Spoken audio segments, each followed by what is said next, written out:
ഇന്നതാ വീട്ടിൽ നിന്ന് പുറത്തിറങ്ങില്ല എന്നും പറഞ്ഞ് വാശി പിടിച്ച് വീട്ടിനകത്ത് കയറിയിരുന്നതാണ് കേട്ടോ. പക്ഷെ ഒരു രക്ഷയില്ല. ഇന്ന് പോയില്ലെങ്കിൽ പിന്നെ ഇനി എന്നാ പോവുക? കാരണം കുടുംബശ്രീക്ക് സൺഡേ അല്ലേ കുടുംബശ്രീ ഉള്ളൂ. അപ്പൊ കുടുംബശ്രീയിൽ പോവാതിരുന്നാൽ പറ്റില്ല. കാരണം കഴിഞ്ഞ ആഴ്ച ഞാൻ പോയിട്ടുണ്ടായിരുന്നില്ലേ. അപ്പൊ തിരിച്ചു വരാൻ വഴിക്ക് ഞാൻ ബേക്കറി കയറിയിട്ടുണ്ടായിരുന്നു. അപ്പോൾ എനിക്ക് ഡാർക്ക് ചോക്ലേറ്റ് വേണമായിരുന്നു. അപ്പൊ തുറന്നപ്പോൾ കണ്ടത് ബബ്ലിയാണേ. അത് കണ്ടിട്ട് ഞാനങ്ങ് അലിഞ്ഞു പോയിട്ടുണ്ടായിരുന്നേ.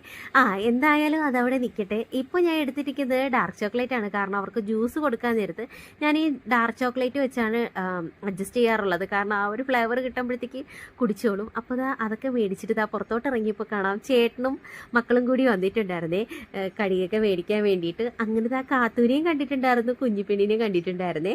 അങ്ങനെ കുഞ്ഞിപ്പെണ്ണിനെയും കാത്തൂനെയും കണ്ട് കുഞ്ഞിപ്പെണ്ണിനെ ഇച്ചിരിയേറെ എടുത്ത് കളിപ്പിച്ചതിന് ശേഷമാണ് കേട്ടോ ഞാൻ അവിടെ നിന്ന് ഇറങ്ങിയിട്ടുണ്ടായിരുന്നത്. അപ്പോൾ ഇറങ്ങാൻ നേരത്ത് ചേട്ടൻ പറഞ്ഞത് ഇതും കൂടി കൊണ്ടുപോയിക്കോളും മക്കൾക്ക് കൊടുക്കാൻ വേണ്ടിയിട്ടെന്ന്. അങ്ങനത്തെ ചേട്ടനും മക്കൾക്ക് കൊടുക്കാൻ വേണ്ടിയിട്ട് സ്നാക്സ് ഒക്കെ തന്നിട്ടുണ്ടായിരുന്നേ.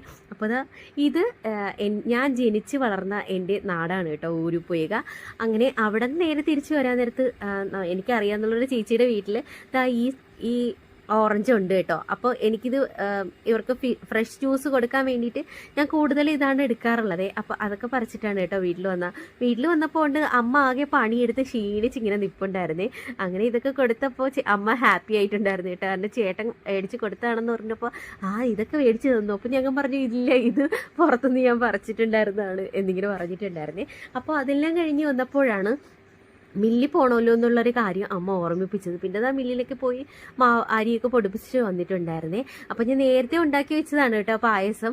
അങ്ങനെ അത് കൊടുക്കാൻ ഇച്ചിരി ഒന്ന് ലേറ്റായി. എന്നിരുന്നാലും പായസമൊക്കെ കൊടുത്തിട്ടുണ്ടായിരുന്നേ. ടി വിയുടെ മുമ്പിൽ ഇരുന്ന് കഴിഞ്ഞാൽ പിന്നെ വേറെ ഒന്നും വേണ്ട കേട്ടോ. വിശപ്പും ദാഹവും ഒന്നും അറിയില്ല എന്ന് പറഞ്ഞാൽ ഉള്ളതാണ് കേട്ടോ. എത്ര നേരമായെന്നറിയോ ഞാൻ മില്ലിൽ പോകുന്ന നേരത്തെ ഇവർ ഇരിക്കാൻ തുടങ്ങിയതാണേ. ഇപ്പോഴും അതിൻ്റെ മുന്നിൽ തന്നെ ഇരിപ്പുണ്ട്. കാരണം ചായ കുടിപ്പ് അങ്ങനെ ഒരു കാര്യങ്ങളില്ല കേട്ടോ. ജ്യൂസോ അങ്ങനെ എന്തെങ്കിലും കൊടുക്കാറാണ് പതിവ്. അങ്ങനെ പായസമൊക്കെ ഇപ്പോൾ കുടിച്ചിട്ടുണ്ടായിരുന്നു. പിന്നെ ഞാൻ ഇത് മേടിച്ചിട്ടുണ്ടായിരുന്നേ. അപ്പോൾ 2 പീസ് മാത്രമേ ഞാൻ മേടിച്ചിട്ടുണ്ടായിരുന്നുള്ളൂ. അത് ഷെയർ ചെയ്ത് കഴിക്കാനായിട്ടായിരുന്നു പ്ലാൻ കേട്ടോ. അപ്പോൾ ഇതും കൊടുത്തിട്ടുണ്ടായിരുന്നേ. അപ്പോൾ അമ്മയൊക്കെ പണിയെടുത്തിട്ട് വന്നപ്പോഴേക്കും അമ്മയ്ക്ക് കട്ടൻ ചായയാണ് വേണ്ടത്. അപ്പോൾ കട്ടൻ ചായയും പിന്നെ ചേട്ടൻ തന്ന സ്നാക്സും ഒക്കെ ഉണ്ടായിരുന്നേ. അപ്പോൾ കട്ടൻ ചായയും വാഴക്കിപ്പോൾ പഴംപൊരിയോ എന്തോ വേണമെങ്കിലും പറയാം അതിനെ. കാരണം ഇവിടെ നമ്മൾ വാഴക്കിപ്പോൾ എന്നാണ് പറയാറുള്ളത്. അപ്പോൾ ഇന്നേക്കത്തേക്ക് ഇത്രയേ ഉള്ളൂ. Tata bye bye.